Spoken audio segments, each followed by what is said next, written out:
జరిగింది. నేను ప్రస్తుతం ఈ జన చైతన్య యాత్ర అనే సైకిల్ యాత్ర చేపట్టడం జరుగుతుంది మన జైరాబాద్ పార్లమెంట్ నియోజకవర్గ 7 నియోజకవర్గాలలో. సో దీని యొక్క ప్రధాన ఉద్దేశం జనాలందరినీ చైతన్యపరిచి ఏ విధంగా ఓటు వేయాలి అని నా మనసులో మాట మీతో పంచుకుందామని ఈ యాత్ర చేపట్టాను.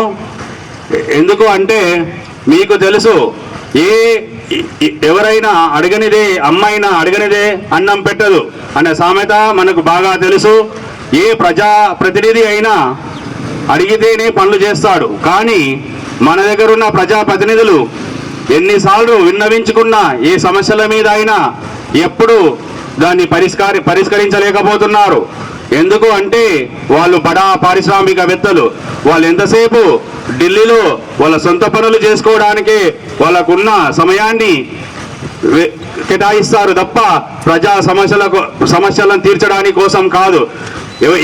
ఏ ప్రజాప్రతినిధి అయినా ఒకసారి ఎన్నికైతే ఆయన పీరియడ్లో ఏమేం పనులు చేశాడు అని ప్రజలకు చెప్పి ఓటు అడగాలి.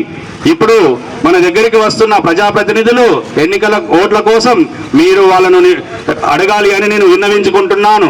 మీరు ఒకసారి 5 సంవత్సరాలు ఎంపీగా గెలిచారు, ఇంకొకళ్ళు 10 సంవత్సరాలు ఎంపీగా గెలిచారు.